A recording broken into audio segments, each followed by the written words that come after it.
ഇന്ന് കേരളം നേരിടുന്ന ഏറ്റവും വലിയ പ്രശ്നങ്ങളിലൊന്നാണ് തെരുവുനായ ശല്യം. തെരുവുനായ ശല്യം കാരണം ആളുകൾ ബുദ്ധിമുട്ടിലാണ്.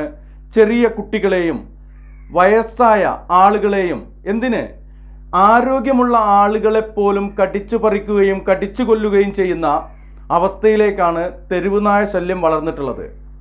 തെരുവുനായകളെ നിലക്ക് നിർത്തുക, വന്ധ്യംകരണം ചെയ്യുക എന്നുള്ള നടപടിയുടെ ഭാഗമായിക്കൊണ്ട് കുറച്ച് മുമ്പൊക്കെ തദ്ദേശ സ്വയംഭരണ സ്ഥാപനങ്ങളിൽ നായകളെ പിടിച്ച് വന്ധ്യംകരണം ചെയ്ത് വിടുന്ന ഒരു പരിപാടി ഉണ്ടായിരുന്നു. പക്ഷേ അതുകൊണ്ടൊന്നും കാര്യം നടന്നില്ല. ഇപ്പോൾ തെരുവ് നായകൾ തെരുവുകൾ കീഴടക്കിക്കൊണ്ട് അവയുടെ സ്വൈരവിഹാരം നടത്തിക്കൊണ്ടിരിക്കുകയാണ്. ഇതിനൊരു ശാശ്വതമായ പരിഹാരം പല ആളുകളും പ്രതീക്ഷിക്കുന്നുണ്ട്. പക്ഷേ നടക്കില്ല എന്നുള്ളതാണ് ഇതിനെക്കുറിച്ച് പഠനം നടത്തിയവർ പറയുന്നത്. ഈ ഇടയ്ക്ക് ഒരു IAS ഉദ്യോഗസ്ഥൻ ഒരു പ്രോഗ്രാമിൽ നടത്തിയൊരു ടോപ്പിക്കിൽ ഈ വിഷയം ആസ്പദമാക്കിക്കൊണ്ട് അദ്ദേഹം ചില സത്യങ്ങൾ തുറന്നു പറയുന്നുണ്ട്.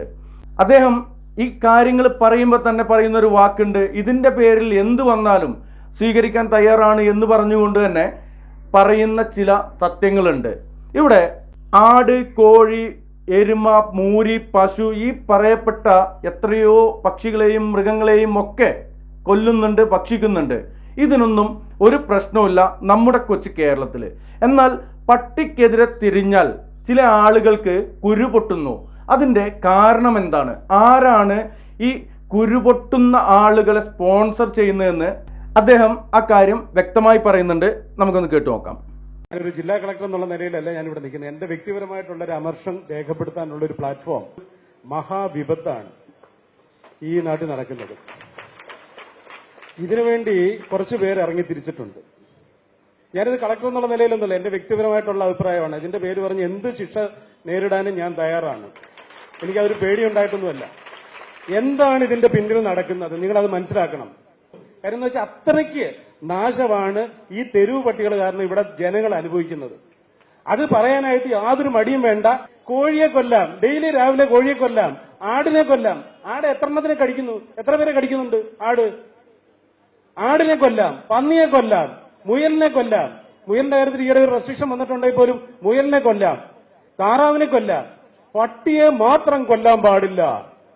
കാരണം ആട് കടിച്ചാൽ പേവിഷയം ഉണ്ടാകത്തില്ല, കോഴി കടിച്ചാൽ പേവിഷയം ഉണ്ടാകത്തില്ല, എരുമ കടിച്ചാൽ പേവിഷയം ഉണ്ടാകത്തില്ല, പട്ടി കടിച്ചാൽ മാത്രമേ പേവിഷയം ഉണ്ടാകത്തുള്ളൂ. ഇന്ത്യയിൽ 2800 കോടി രൂപയുടെ വിപണനമാണ് പേവിഷബാധയ്ക്കുള്ള ആന്റി റാബിസും ആന്റി ഇമ്മ്യൂണോഗ്ലോബിനും നടക്കുന്നത്. ഈ കമ്പനികൾ ഫൈനാൻസ് ചെയ്തിട്ടാണ് ഈ സ്ത്രീകൾ ഇതിന്റെ പുറകെ നടക്കുന്നത്. യാതൊരു സംശയം വേണ്ട, മനസ്സിലാക്കുന്നത്. അവരുടെ ചെലവിലാണ് ഇവർ ഈ നാട്ടുകാർക്ക് പട്ടി കടിച്ചാൽ. ഇവിടെ നമ്മൾ നേരത്തെ ചെയ്തൊരു വീഡിയോയിൽ പറഞ്ഞിട്ടുള്ളതാണ്, നിങ്ങളൊക്കെ നിങ്ങളുടെ വീട്ടിൽ കൊണ്ടുപോയി വളർത്തുക എന്നുള്ളത്. ഇദ്ദേഹവും പറയുന്നത് തന്നെയാണ്, വീട്ടിൽ കൊണ്ടുപോ. നിങ്ങൾക്കൊക്കെ പട്ടിയോട് വലിയ പ്രണയമാണെങ്കിൽ, പ്രേമമാണെങ്കിൽ ആ സ്നേഹം നിങ്ങൾ അവറ്റെ വീട്ടിൽ കൊണ്ടുപോയി താലോലിച്ച് തീർക്ക്. മനുഷ്യരുടെ ജീവന് അപകടമുണ്ടാക്കുന്ന രീതിയിലൊരു ശൂദ്രജീവി ഈ കേരളത്തിൻ്റെ തെരുവുകൾ അത് ഭരണം തുടങ്ങിയിട്ട് വർഷം കുറേയായി.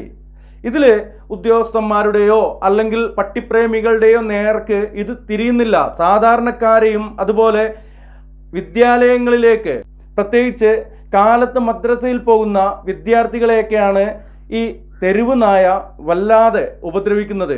ഇപ്പോൾ വീടിനുള്ളിൽ കയറിക്കൊണ്ട് പോലും കടിച്ചു പറിക്കുന്ന രൂപത്തിൽ തെരുവ് നായ നമ്മുടെ കേരളത്തിൻ്റെ തെരുവുകളിൽ വിഹാരം നടത്തിക്കൊണ്ടിരിക്കുകയാണ്.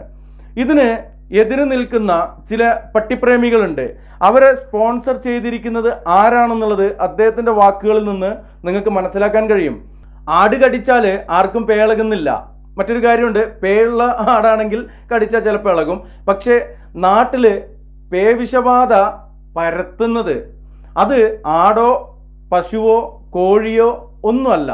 അതിവിടെ പരത്തുന്നത് നായകളാണ്, തെരുവു പട്ടികളാണ്.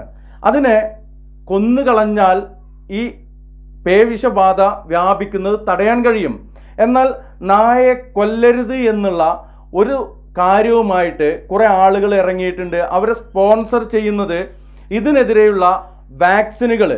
ആ വാക്സിൻ കമ്പനികളാണ് 2800 കോടി രൂപയുടെ പേവിഷബാധയ്ക്കെതിരായിട്ടുള്ള വാക്സിനാണ് ഉൽപ്പാദിപ്പിക്കുകയും വിപണനം നടത്തുകയും ചെയ്യുന്നത്. അതിൻ്റെ കറക്റ്റ് കണക്കുകളടക്കം അദ്ദേഹം ഇവിടെ പറയുന്നുണ്ട്. വീഡിയോ ദീർഘിച്ചു പോകുന്നത് കാരണം കൊണ്ട് അത് ഒഴിവാക്കിയിരിക്കുകയാണ്. എല്ലാവർക്കും മനസ്സിലാവുന്ന ചില വാക്കുകൾ അദ്ദേഹം ആദ്യത്തിൽ തന്നെ പറഞ്ഞിട്ടുണ്ട്. ഇനി ആർക്കെങ്കിലും ആവശ്യമുണ്ടെങ്കിൽ നിങ്ങൾ വാട്സപ്പിലേക്ക് മെസ്സേജ് ചെയ്താൽ ഈ വീഡിയോ മുഴുവനായിട്ടും അയച്ചു തരാം. അതിൽ വ്യക്തമായിക്കൊണ്ട് ഈ വിഷയത്തെ സംബന്ധിച്ചുകൊണ്ട് ഒരു IAS ഉദ്യോഗസ്ഥൻ തന്നെ പറയുന്നുണ്ട്. അദ്ദേഹം പറയുന്നത് വ്യക്തിപരമാണ് എന്ന് പറഞ്ഞുകൊണ്ട് തന്നെ.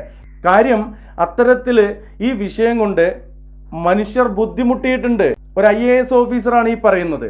അപ്പോൾ സാധാരണക്കാരൻ്റെയൊക്കെ അവസ്ഥ എന്താണ്? ഇത് ഭരണകൂടം കണ്ണു തുറക്കാത്തത്, അതുപോലെ തന്നെ പട്ടിപ്രേമികൾ ഈ പട്ടി സ്നേഹവുമായിട്ട് ഇങ്ങനെ നടക്കുന്നതെല്ലാം ഇതിൻ്റെ പിന്നിൽ വലിയ വലിയ മാഫിയകൾ തന്നെ ഉണ്ട് എന്നുള്ളതാണ് നമുക്ക് മനസ്സിലാക്കാൻ കഴിയുന്നത്. പട്ടികളെ കൊണ്ട് ഒരു ഗുണവും ആർക്കുമില്ല. തെരുവ് നായകളെ കൊണ്ട് പല ആളുകളും പട്ടിയെ വളർത്തുന്നുണ്ട്. ഇദ്ദേഹം തന്നെ പറയുന്നുണ്ട് 3 പട്ടിയെ അദ്ദേഹത്തിൻ്റെ വീട്ടിൽ വളർത്തിയിരുന്നു. അതിലൊരെണ്ണം പ്രായമായിട്ട് ചത്തുപോയി. ഇപ്പം 2 എണ്ണം അദ്ദേഹത്തിൻ്റെ മക്കളെ സ്നേഹിക്കുന്നത് പോലെ അദ്ദേഹം നോക്കിക്കൊണ്ട് നടക്കുന്നുണ്ട്. അതിനെ തെരുവിൽ അലയാൻ വിടുന്നില്ല. ഇനി തെരുവിൽ അലയുന്നവരെയൊക്കെ സംരക്ഷിക്കണമെന്നുണ്ടെങ്കിൽ അവരവരുടെ വീട്ടിൽ കൊണ്ടുപോകണം. പട്ടിപ്രേമികൾ സ്വന്തം വീട്ടിൽ കൊണ്ടുപോയിട്ടാണ് ഇതിനെയൊക്കെ പരിചരിക്കേണ്ടത്, അതിനെയൊക്കെ പ്രണയിക്കേണ്ടത്. നിങ്ങളിതൊന്ന് കണ്ടു നോക്ക്.